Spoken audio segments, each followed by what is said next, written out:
Hi guys, welcome. Thanks for joining me. Today we're on round 5 of the FSR Pro Championship over at Imola, and as you can see, once again we've had a dismal qualifying. This time my performance, my potential in qualifying was actually really good. The pole position was a step too far, Ivanov was the one who got pole, but front row certainly was possible, or at least a top 5 start. But unfortunately my steering wheel came loose, which meant that I had to frantically try and fix it, but then ran out of time to do my final qualifying run, so my lap times were all very slow. The race today is going to be a one stop, so not much we can do there. So yeah, it's all about survival of the first lap, and then we'll see what we can recover. It's my championship rival Ivanov in pole, so yeah, we're gonna have to find every position we can, so let's go. Lights are turning on. Let's get ready. Revs are up. Lights out and away we go. Alright, come on. We get a decent launch and we try to find the space. It's all maybe around the outside here.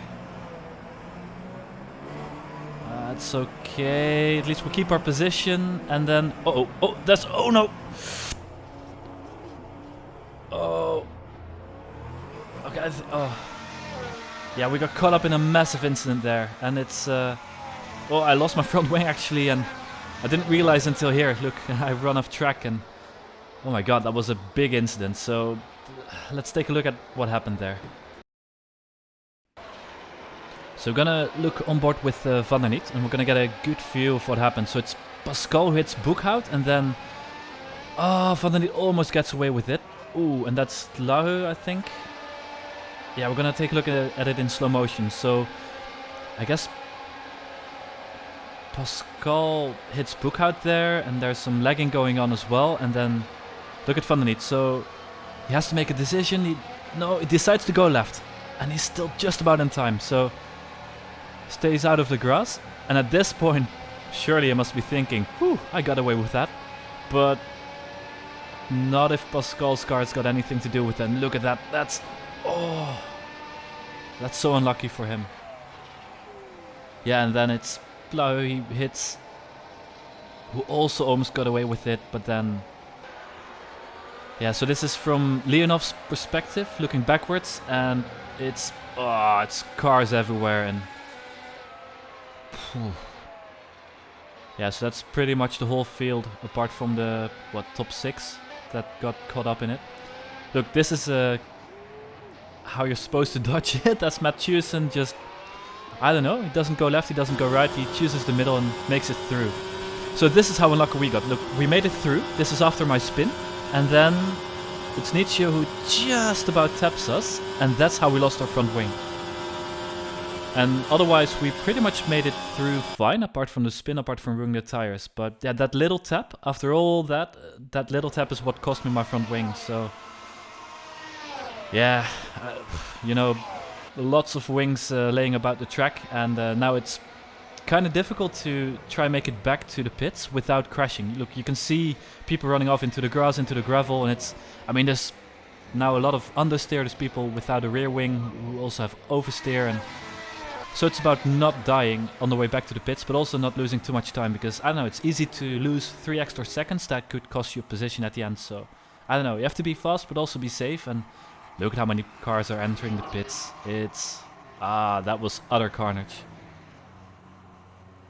So yeah, this was a 16-second pit stop just to change my my wing, and that's close on the exit with Lane, I think. Yeah, Lane. So yeah, and it's also a very long pit lane. You lose like 27 seconds. So this is probably the worst track to have such an incident and then have damage repair. I'm a minute behind Ivanov right now, a minute behind the race leader. So, oof. Well, let's try and recover. My car felt a bit different from what I was used to, but I'm not sure if that was damage that was still there, or my steering wheel that was now properly attached. Not sure, but yeah, let's get my head down. And then it's lap 17 now, and basically nothing happened. Some people crashed, some people appeared to be on a 2-stop. And yeah, I'm now behind Barbikov. So this is for P12. So we're in the points, but yeah, so I open DRS, he doesn't have it, I use boost, he doesn't defend too hard, I guess. And yeah, we make it cleanly through. And well, apart from the crash, that's like the first bit of action we got for well, 16 laps. But yeah, we make it through, and now it's lap 30. And it's time for me to make a pit stop. So I probably wanted to pit a bit earlier. That would have been faster, I think. But I didn't want to pit too early, pit before the leaders, because I was about a minute behind. If I make a pit stop, then I'm suddenly in the middle of the field of the front runners. And I will get blue flags, I have to let them pass. That will cost me many, many seconds. So it's better to stay out, even though it's worn tires. Just stay out and not get the blue flag. So once they pitted, I went in for fresh tires, maybe a bit later than I wanted to, but this is the way to, well, lose the minimum amount of time. This is what you have to think about when you're at the back of the field. So, yeah, pit exit on the mediums, and now it's a straight race to the finish, and time to push. So at this point, like I was talking to my engineer, we move on to lap 45, so towards the end of the race, and I was actually looking at Ercan and P8, and I was asking my engineer, how much do I have to gain? Well, it was like 1.6 seconds per lap. And then on P9, I would have to gain 0.8 per lap or something. So I was gaining, this is lap 46, I was gaining about a second on Lianos in P9. So at this point, it's like, P8 is a bit too far. I'm not gaining quite enough. But P9 should be possible. So here you can see it's all converging. I am closing in on Ercan. Just, I'm gonna run out of laps before I can do it. So it's Bookhout who's in the middle of us, and he's going to be smart and play nice and not get in our way. So that was clever racing by him. And look, this is lap 48. I got past Bookhout and I'm now right behind Lianos. So we're gonna go on board. End of lap 48. Basically, I'll have two proper opportunities to overtake. So this is one, and the other is on the next lap. And from that point on, if you want to overtake, you're going to have to take a lot of risks. So I thought, let's get it done. I'm a second faster, so I'll just fly away, right? DRS, use boost. He also does it, so he's able to defend, but we should have... Oh, and he just runs me out of room. Oh, he runs me off the track. I had to go through the gravel. You can't quite see it, but Bookhout behind, he actually slowed down. So he could have hit me, but he was clever in seeing it coming and... not causing a further incident, so thank you, Wesley. So this is a lap later, so this is basically the final chance I'll have to overtake Lianos. And again, I'm faster, so come on, I have to get it done. Surely he will give me space. So go left this time, I have to slow down a bit, but okay, other side, so it should... Oh, come on! And he hits me again. So around the outside he didn't give me the space, and then on the inside, again he didn't give me the space, and then... Wesley does some clever driving to overtake the both of us and not get caught up. But yeah, let's take a look. So it just turns in on me and I spin. And here you see Wesley just flying by. And this is like the slow motion from the top. And I mean, where was I supposed to go? If I hit those yellow parts, the anti-cuts, I would have gone flying and slammed into him. So yeah, that was simply not enough room given.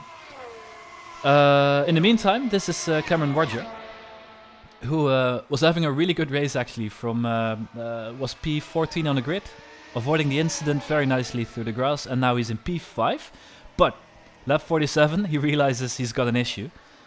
He's not going to make it in terms of fuel.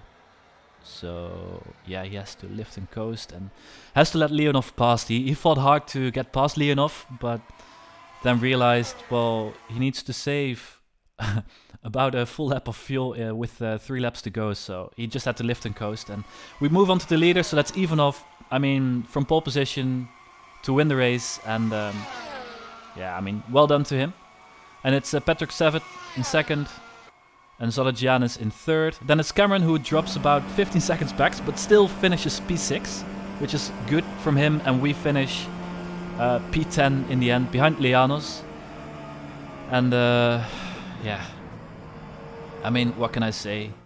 We were about a minute behind after my damage repairs, and I gained about 5 seconds throughout the race on Ivanov. So Fastest man on track for the third race in a row, and third race in a row, not a victory. So, I mean, what can you do? Like, my preparation for this race was different. I spent a lot more time on qualifying, and it seemed to pay off because my potential was, enough to start at the front for once, and have an easy race from there. Just use my race pace. But technical issues with my wheel meant that I started at the back, got up in an incident, and then, I mean, P10 is an okay recovery, I guess. Could have been a lot worse, but I mean, I'm 35 points behind Ivanov now, so that's essentially championship over, unless he hits some bad luck somehow. But yeah, I mean, the good news is the 4 races that are coming up are good races for me. Those are some of my best tracks, so certainly, I mean, if I'm doing this well on the previous tracks, then certainly I can go for victory in the next one. So I'm going to prepare the same for the next round, and this time my steering wheel hopefully will stay attached, and we should do a lot better. So, I mean, yeah, it's painful, but a lot of fun stuff to look forward to for the rest of the season. So, yeah, I'll see you over in Spa. On to Spa.